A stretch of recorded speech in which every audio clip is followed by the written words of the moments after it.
Okay, let's get into it. Number 10, the zoo hypothesis. Go outside tonight, somewhere away from the streetlights, and look up. There are something like 100 billion stars in our galaxy alone, and a galaxy like ours for nearly every one of those stars. The numbers are so enormous that they stop meaning anything. And yet, when we point our most sensitive instruments at all of that, when we listen with radio telescopes the size of stadiums, we hear exactly nothing.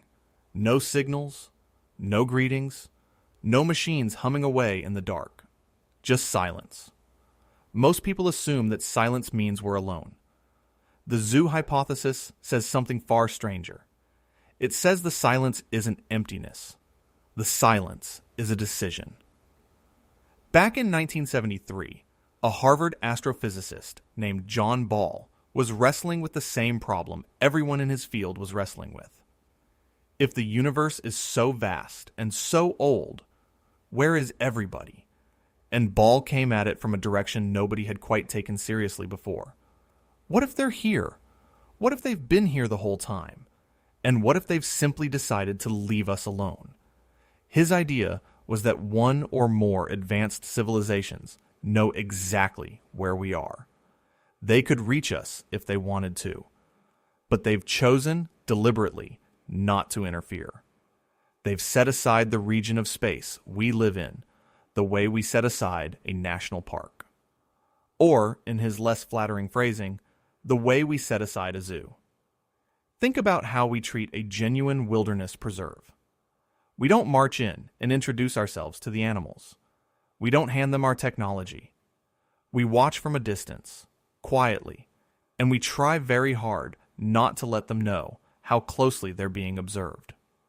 The whole point is that the animals go on living their lives as if no one is there. Now flip that around. If that's what an advanced civilization is doing to us, then everything we've ever done to find them was always going to fail. Every radio survey that came back empty, every year of listening that turned up nothing, we treat those as disappointments, as evidence that the cosmos is barren. But under the zoo hypothesis, that emptiness is not failure. It's the fence working exactly as intended. We can't see out because we were never meant to. And here's the thing that makes this one linger. There is no experiment you can run to disprove it.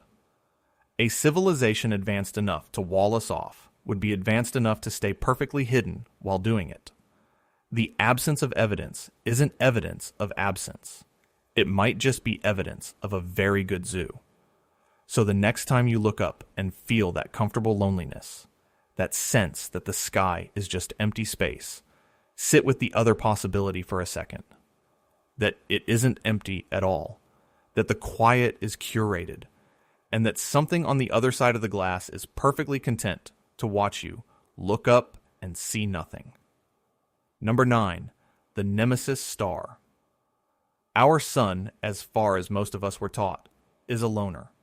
One star, sitting by itself, with its little family of planets orbiting around it. But most stars in our galaxy aren't loners. They come in pairs, sometimes in threes, locked in orbit around each other. So a few astronomers started asking an uncomfortable question.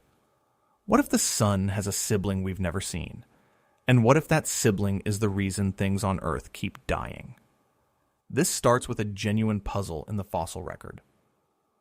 In the early 1980s, two paleontologists, David Raup and Jack Sepkoski, went through the history of life on Earth and noticed something that shouldn't have been there.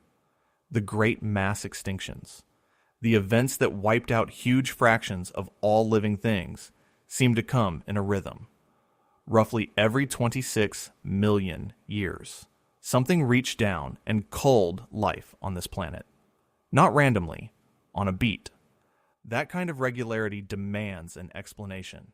And in 1984, two separate teams of scientists published their answers in the same issue of the journal Nature. One team was Mark Davis, Piet Hutt, and Richard Muller. The other was Daniel Whitmire and Albert Jackson. They'd independently arrived at the same chilling idea.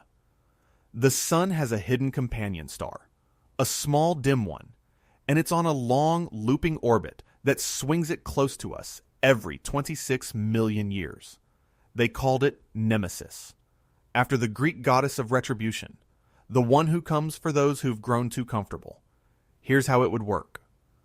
Far out beyond the planets, way past Pluto, there's a vast shell of icy debris called the Oort cloud. Trillions of comets drifting in the deep cold, loosely held by the sun's gravity. Most of the time, they just sit there. But every time Nemesis came swinging through on its long orbit, its gravity would stir that shell like a hand swirling through water. And it would knock a storm of comets loose, sending them plunging inward toward the sun, toward us. A bombardment, a rain of mountains falling out of the sky. And then, 26 million years later, it would come back and do it again. Muller thought Nemesis was probably a dim red dwarf, a small faint star hiding in plain sight. Whitmire's team leaned toward a brown dwarf, something even fainter, barely a star at all. Either way, the implication was the same. We share our solar system with a periodic executioner, and we just hadn't spotted it yet. So they went looking, and this is where the story turns. NASA ran an infrared survey called WISE that mapped the entire sky in heat, the exact kind of survey that should have caught a cold, dim companion star if one were out there. And it found nothing. No red dwarf, no brown dwarf, no Nemesis. The Death Star, by all the best evidence we have, does not exist. But here's the part that doesn't go away so easily. Nemesis was invented to explain a pattern, and ruling out Nemesis doesn't erase the pattern. That strange 26 million year rhythm in the extinction record is still sitting there, still debated, still not fully explained. We got rid of the suspect. We never quite solved the case. And somewhere in the back of your mind, you might find yourself doing the math on when the last big die-off was, and wondering what's keeping time. Number 8. The Medea Hypothesis. There's a comforting idea that a lot of us carry around without ever really examining it. The idea that life, on the whole, is good for a planet. That living things nurture the world that made them. That Earth is a kind of self-balancing system, a great green machine that keeps itself habitable. That idea has a name. It's called the Gaia Hypothesis, after the Greek Earth Mother. And it's beautiful. Life as the good mother, tending her own garden. The Medea Hypothesis is what happens when a scientist looks at that idea and says, with real evidence behind him, that he thinks it's backwards. The scientist is Peter Ward, a paleontologist who has spent his career digging through the layers of Earth's deep past, reading the record of who lived and who died. And in his 2009 book, he proposed the opposite of Gaia. He named it after Medea. In the myth, Medea is also a mother, but she's the mother who murders her own children. That's the image Ward chose. Not life as nurturer.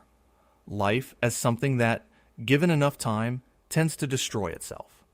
His argument isn't poetry. It's built on the extinction record. Ward looked at the great mass die-offs in Earth's history, and he found that nearly all of them weren't caused by asteroids or wandering stars or anything from outside. They were caused by life itself, by living things changing their own environment so drastically that they poisoned the world out from under their own feet. The cleanest example is the one that built the air you're breathing right now. Billions of years ago, the Earth had almost no free oxygen. Then tiny microbes evolved photosynthesis, and they started pumping out oxygen as waste. To us, oxygen is life. To the world that existed back then, oxygen was a poison gas. That single innovation triggered one of the largest extinctions in the planet's history. Life flooded its own atmosphere with a toxin and wiped out almost everything, including, eventually, vast amounts of the very organisms that started it. Ward's point is that this wasn't a one-time accident. It's a pattern. Over and over, life expands. life overshoots, life fouls its own nest, and life crashes back down toward the simple microbial state the Earth has spent most of its existence in. The lush, complex, biodiverse world we live in isn't the natural destination. By this view, it's a fragile, temporary high point, and the long-term trend is back toward the slime. And here's the part that should make you sit up. If Ward is right, then complex life carries the seed of its own destruction as a basic feature, not a bug. The biosphere isn't a wise, self-correcting mother. It's a system that keeps walking itself off cliffs. And we are, at this exact moment, the most powerful, world-altering organism the planet has ever produced, which raises a quiet, unwelcome question. In this long story of life poisoning itself, what exactly are we? The exception to the pattern, or just the latest chapter of it? Number 7. Boltzmann Brains. Everything we've talked about so far has been out there. Distant stars, dying worlds, the deep past. This one is closer. This one is about you. Specifically, it's about whether you exist at all in the way you think you do. Let me set this up gently, because it's genuinely one of the strangest ideas in modern physics. It goes back to a 19th century physicist named Ludwig Boltzmann, who helped figure out how entropy works, how things tend toward disorder. And the idea that carries his name today goes like this. In a universe governed by random chance, where particles can jostle and fluctuate, every now and then a little pocket of order can assemble itself out of the chaos by pure accident.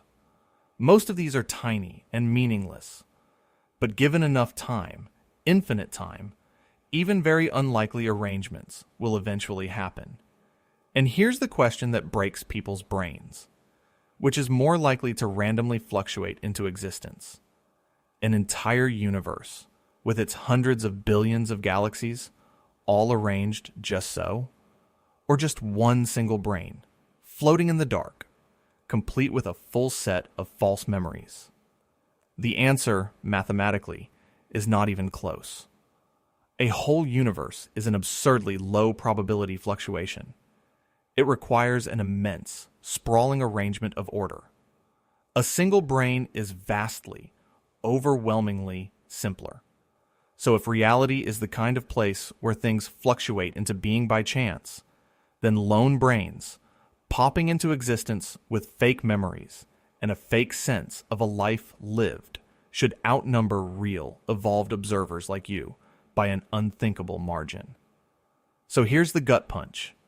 Statistically, you are more likely to be one of those. A brain that flickered into existence a moment ago, out in the void, equipped with a complete but entirely fabricated set of memories. Your childhood, this video, the chair you're sitting in, all of it generated in an instant, none of it real, about to dissolve back into nothing just as quickly. You'd have no way to tell the difference. The fake memories feel exactly like real ones. That's what makes them fake memories. Now, before you spiral, let me give you the part that physicists actually find interesting. They do not think you are a Boltzmann brain. In fact, the whole concept gets used as a kind of weapon. Here's the logic. If a particular theory about the universe predicts that Boltzmann brains should massively outnumber real observers, then physicists treat that as a reason to throw the theory out. Because a theory that predicts you're almost certainly a hallucinating fluke is, as one cosmologist put it, cognitively unstable. It saws off the branch it's sitting on. If you can't trust your own observations, you can't trust the reasoning that led you to the theory in the first place. So your sanity, your basic confidence that the world around you is real, becomes a constraint on physics. Models that turn you into a Boltzmann brain get rejected, partly because the alternative is unbearable, and partly because it's the only way the whole enterprise of doing science makes sense. But notice what just happened there. We didn't disprove the idea. We rejected the theories that lead to it, because we don't like where they go. The brain in the void is still sitting in the logic, quietly waiting. And every memory you have of how you got here is the only evidence you'll ever have that you're not it. Number 6. The Aestivation Hypothesis. Let's go back to that silence in the sky for a moment, because there's a version of the answer that's almost worse than being alone. What if the universe is full of advanced civilizations, far beyond us, and the reason we don't see them is that they're asleep, not dead, not gone, just waiting, and waiting for something very specific? This one was put forward in 2017 by 3 researchers, Anders Sandberg, Stuart Armstrong, and Milan Cherkovich, and the title of their paper borrows a line of cosmic horror. That is not dead which can eternal lie. The word estivation means to sleep through the heat, the way some animals go dormant in the summer instead of the winter. And their argument is that the most advanced civilizations in the universe might be deliberately dormant, because right now, the universe is simply too hot to do their best work. To understand why, you have to understand something strange about computation. There's a deep principle in physics, called Landauer's principle, that says erasing information, doing computation, costs energy, and the cost depends on temperature. The colder your environment, the less energy each calculation costs. And here's the staggering part. As the universe ages and cools toward its final frigid state, the amount of useful computation you could squeeze out of a given store of energy goes up. Not by a little, by something like a factor of 10 followed by 30 zeros. So imagine you're a civilization that has done everything. You've spread out, you've gathered enormous resources, and now you face a choice. You could burn through your energy now, computing in a hot, wasteful universe. Or you could go to sleep, store your resources, power down almost completely, and wait for billions or trillions of years until the universe cools into the deep cold of its old age, where that same energy will buy you an almost incomprehensibly larger amount of thought, of experience, of whatever it is a godlike intelligence wants to do. If that's the rational choice, then the great civilizations aren't out there building and broadcasting and lighting up the sky. They've banked everything and gone dark on purpose, set to wake up in an era so far in the future it makes our entire existence look like a single morning before they rise. And now, here's the part that should make the hair on your arm stand up. If a civilization has put itself into a trillion-year hibernation to protect a store of energy that valuable, it would not leave it unguarded. You'd expect automated systems, caretakers, something watching over the sleeping vault, with one job. Make sure nothing disturbs the resources before the appointed time. Make sure no upstart species comes blundering along, burning up matter and energy, interfering with the long sleep. A species, let's say, exactly like us. Just now, learning to reach off our own planet. Looking around at all that quiet, empty space, starting to wonder what we might do with it. The Aestivation idea has its critics, and even the authors have walked back parts of the thermodynamics. But the image stays with you. A cosmos that isn't empty and isn't dead, just sleeping, with something set to notice if you knock too loud. Number 5. The Great Filter. Now we come to the idea that takes all of this cosmic silence and turns it into a personal warning. Because there's a way of reading the empty sky that isn't about aliens hiding or aliens sleeping. It's about aliens dying. All of them. Reliably. Before they ever get the chance to spread. And it forces a question we really might not want answered. Are we about to do the same? This is the Great Filter, and it comes from a thinker named Robin Hanson, who laid it out in the late 1990s. He started with the same paradox everyone starts with. The universe is old, it's enormous, the ingredients for life seem to be everywhere. So by all rights, the galaxy should be teeming with civilizations that have spread from star to star. It's had billions of years to happen. And yet we look out and we see no one. No megastructures. No expanding empires. No evidence that anyone ever made it big. Hansen's response was to lay out the whole path from nothing to a galaxy-spanning civilization as a series of steps. You need the right kind of planet around the right kind of star. You need life to actually get started on it. You need that simple life to make the leap to complex cells. You need complex life, then intelligence, then technology, then the will and the ability to leave your home world and colonize the stars. Step after step after step. And here's the logic. The fact that the galaxy is silent tells us that somewhere along that chain, there's a wall. A step so brutally improbable that almost nothing makes it past. He called that wall the Great Filter.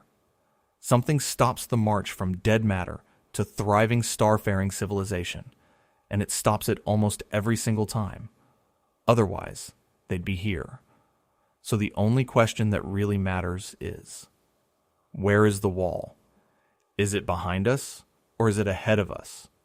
If the filter is behind us, that's the good news.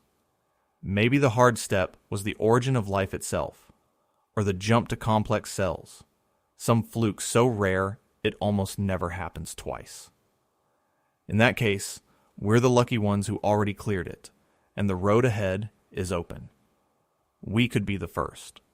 We could have a future. But if the filter is ahead of us, that's the nightmare. It means getting to where we are isn't the hard part. Lots of species probably get this far. The hard part, the thing that kills them, comes next. Some wall that every civilization slams into right around our stage of development. A self-inflicted catastrophe. A technology that always destroys its makers. Something that's coming for us too, and that we haven't hit yet. And this is where Hansen's idea does something genuinely unsettling. It flips the meaning of one of the most hopeful things we could possibly discover. We spend enormous effort searching for life elsewhere. We dream of finding even a single microbe on Mars, a hint of biology in the oceans of some distant moon. We treat that as the best news imaginable. We are not alone. The Great Filter says, be careful what you wish for. Because if life turns out to be common, if we keep finding it everywhere we look, then the origin of life can't be the wall. The wall has to be somewhere else along the chain. And the more common life is, the more likely it becomes that the wall is in front of us, not behind. In that light, the best news for humanity's future would be to keep searching, and to keep finding absolutely nothing. An empty universe might be the only kind we can survive in. Number 4, the Big Rip. Up to now, the terror has mostly been about us. Our extinction, our isolation, our place in a quiet cosmos. The next 3 are bigger. They're about the death of everything. And we're going to start with the most violent way the universe might end. A way that has, in one version of the math, a date on it. To get there, you need to know about the strangest thing in modern cosmology. Back in the late 1990s, astronomers discovered that the expansion of the universe isn't slowing down, the way everyone expected gravity to eventually pull it. It's speeding up. Something is pushing the universe apart, harder and harder, and we don't know what it is. We just gave it a name. Dark energy. It makes up most of the universe, and it is shoving everything away from everything else at an accelerating rate. Now, the comfortable assumption is that dark energy is constant, steady. The universe keeps expanding. Galaxies drift apart. Things get lonely and cold, but slowly. But in 2003, 3 physicists, Robert Caldwell, Mark Kamiankowski, and Nevin Weinberg, asked a darker question. What if dark energy isn't constant? What if it's getting stronger over time? They called this possibility phantom energy. And they worked out what would happen if it's real. They titled the paper, plainly cosmic doomsday. Here's the scenario. If dark energy keeps growing in strength, then the acceleration of the expansion doesn't just continue. It runs away. It builds toward infinity in a finite amount of time. And as it does, it starts overpowering everything that holds the universe together, one force at a time, from the largest scales down to the smallest. They called it the Big Rip. And in their example model, it happens about 22 billion years from now. And the way it ends is almost unbearably specific. Picture the final act. First, the expansion grows strong enough to overcome the gravity holding galaxy clusters together, and they're torn apart. Then, in their timeline, about 60 million years before the end, our own Milky Way galaxy comes unbound, ripped into scattered, fleeing stars. A few months before the end, the solar system itself dissolves. The planets are no longer held to the sun, and they drift away into the growing dark. Then, with about 30 minutes left, the Earth itself is pulled apart. The ground under your feet, the planet whole and solid for billions of years, comes to pieces. And in the final fraction of a second, the expansion grows so violent that it overpowers the forces holding atoms together. Molecules, then atoms, then the nuclei inside them, then the particles inside those. Everything is shredded down to nothing. Space itself, expanding so fast that it tears matter apart from the inside. Not a collapse, not a fade.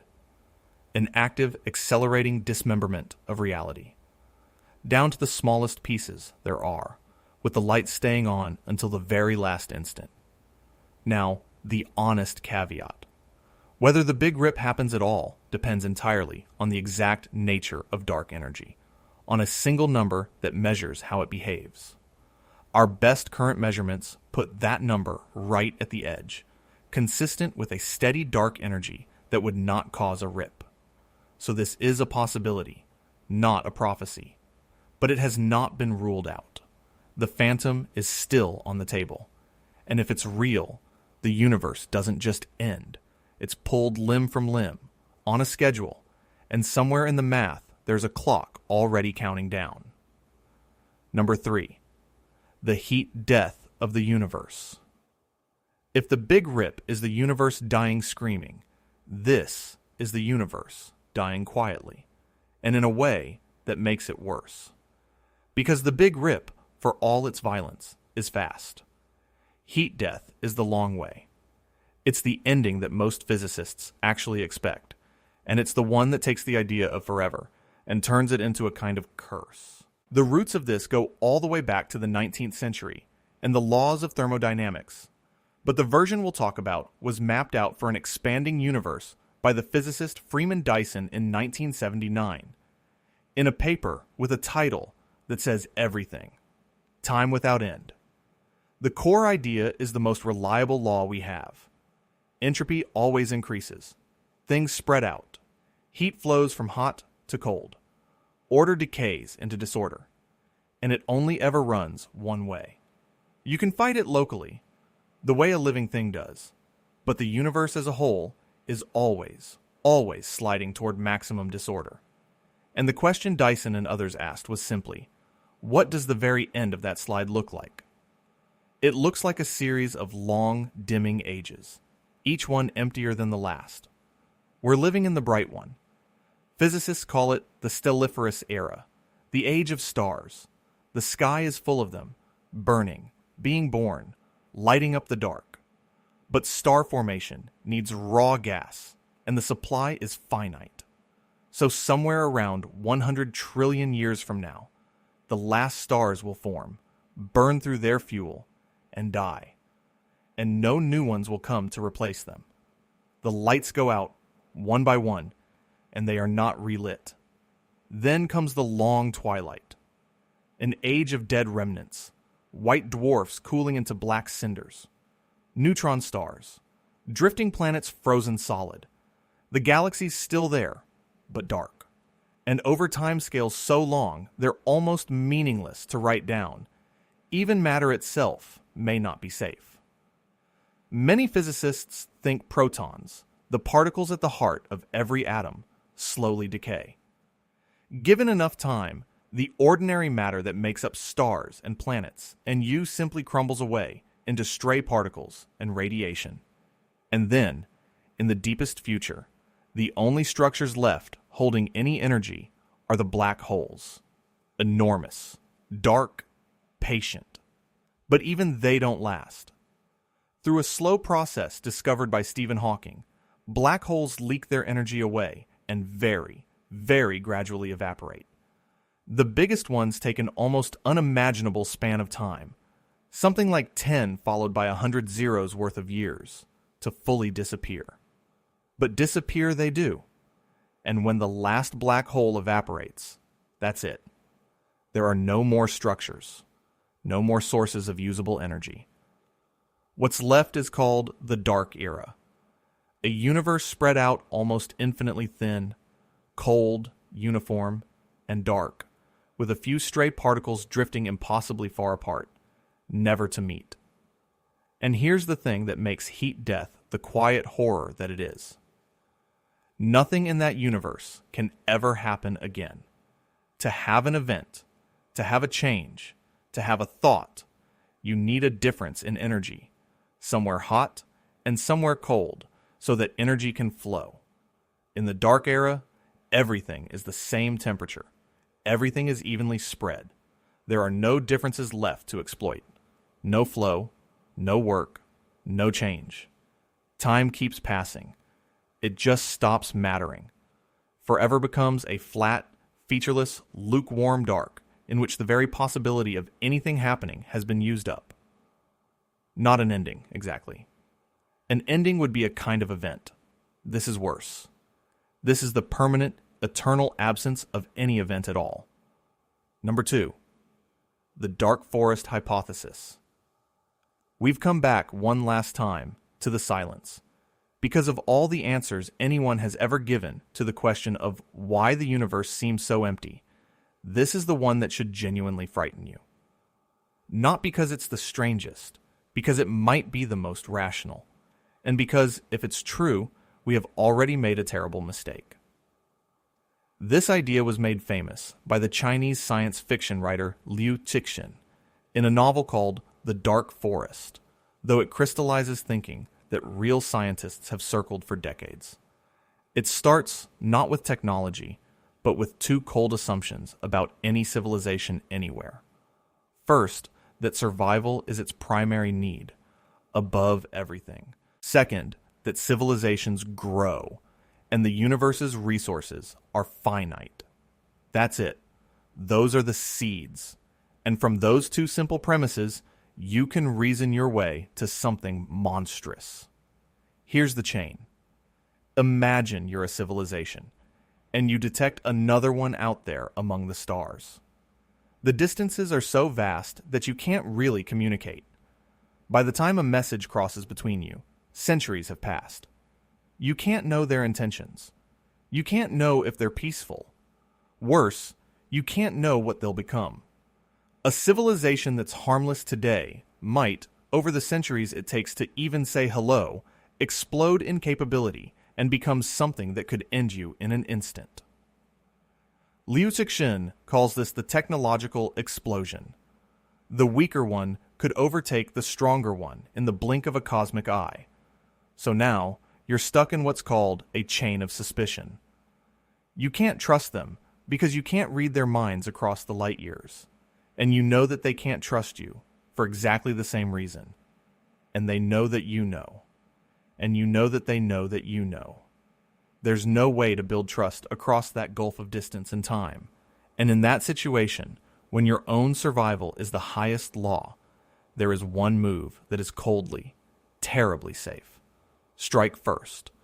Eliminate the unknown before it can grow into a threat. Not out of hatred. Out of pure, rational caution. Now, scale that up to an entire universe. If even some civilizations reason this way, then announcing your existence is suicide. The galaxies aren't quiet because they're empty. They're quiet because everyone who's still alive has learned to shut up. The universe, in Luchichen's unforgettable image, is a dark forest, and every civilization in it is an armed hunter, moving through the trees like a ghost, careful, silent, ready. If a hunter spots another light moving in the dark, there's only one thing he can do. Take aim, because anyone he can see him. And the only safe assumption is that the other hunter is just as afraid and just as armed as he is. And now, hold that idea next to what our species has actually been doing. For over a century, we've been broadcasting. Radio, television, radar. A swelling bubble of signals expanding out into space at the speed of light, announcing our presence to anyone listening. We've even deliberately beamed messages at nearby stars, carefully explaining where we are and what we are, as a friendly hello. We did it thinking the worst case was getting no answer. The dark forest says we lit a fire in the middle of the woods and then stood up next to it and shouted to see who else was out there. And it says the truly advanced civilizations, the old and careful ones, would never, ever do that. They learned the rule a long time ago. The ones who call out don't last. The only voices missing from the forest are the ones who already answered. Number 1, the simulation hypothesis. And so we arrive at the last one. The one that doesn't threaten our future, or our planet, or our universe. It threatens something more basic than all of that.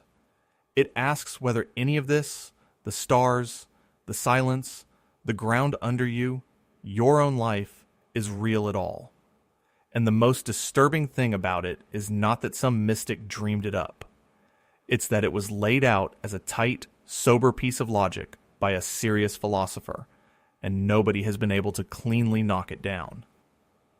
The philosopher is Nick Bostrom at Oxford, and he published the argument in 2003. He wasn't claiming we live in a simulation. He was doing something cleverer and harder to escape. He was proving that one of three things has to be true. Just one. But you don't get to walk away from all three. Here's the setup. Suppose civilizations like ours keep advancing and don't wipe themselves out. Given enough time, their computing power would become almost unimaginably vast. So vast that they could run detailed simulations of entire worlds, full of conscious beings who have no idea they're inside a computer. Simulations of their own ancestors, maybe, the way we run historical models, except so perfect that the simulated people experience a complete, convincing reality. And if a civilization can run even one such simulation, it can run billions of them. Whole histories, whole populations, spun up on a machine. Now do the counting. If that ever happens, then the number of simulated minds, living in fake but flawless worlds, would utterly dwarf the number of real, biological minds living in the one true original reality. Trillions of simulated people for every genuine one. So, if you pick a conscious being at random and ask, are they real or simulated? The odds are overwhelming. They're almost certainly simulated. And you are a conscious being, picked, as it were, at random. So here's Bostrom's trilemma, the three doors, and you have to walk through one of them. Door 1. Civilizations almost always destroy themselves before they ever get powerful enough to run these simulations. Notice that door leads straight back to the Great Filter, the wall ahead of us. Door 2. Advanced civilizations could run these simulations, but they essentially never choose to. Every single one of them, across all of time, decides not to. Or Door 3. They do run them, in which case, the simulated vastly outnumber the real, and we are almost certainly living inside one right now. There's no fourth door, and every one of them is unsettling. Sit with Door 3 for a second, because it's the one that gets under your skin. If we're in a simulation, then the laws of physics we've spent centuries uncovering are just the rules of the program. The unreachable speed of light, The strange fuzziness of the quantum world. The way the universe seems to have a smallest possible scale. People have only half-jokingly pointed at these as the kind of limits and pixelation you'd expect from a system trying to save on processing power. And if there's someone running the program, then they could pause it, edit it, or shut it down, and you would never know. There would be no warning, no sensation. The memory of the moment before would simply be overwritten, or never happen at all. And here's where I want to leave you. Because the point of this isn't really to convince you that you're a string of code. Most days you won't believe it, and you probably shouldn't live as if you do. The point is, what this whole countdown has been quietly circling the entire time. Every single one of these theories is a story about the limits of what we can know. The zoo we can't see out of. The Death Star we couldn't find, but the pattern we couldn't explain. The brain in the void that feels exactly like you. The sleepers we can't detect. The wall we can't locate. The endings we can't stop. The hunters we can't see in the dark. And finally, the suspicion that the whole stage might be a set. We are a young species on a small rock around an ordinary star, peering out into a darkness that is far larger and far older than we are, armed with senses and instruments that catch only the thinnest sliver of what's actually there. And the terrifying thing, the genuinely terrifying thing, was never any single one of these ideas. It's that we have almost no way to rule them out. We don't know if we're watched, or alone, or dreamed, or doomed. We just know that we're here, for now, looking up, and that the universe, so far, has chosen not to tell us which story is true. Maybe that silence is mercy. Maybe it's a warning. Maybe it's just the sound of a very large room with the lights off. But the fact that we can stand inside it, and ask, and feel the cold of not knowing, and keep looking anyway, that might be the most real thing we've got. Thank you for watching and sticking till the end. We've got plenty more videos coming in the future. Hit that subscribe button so you don't miss them. See you in the next one.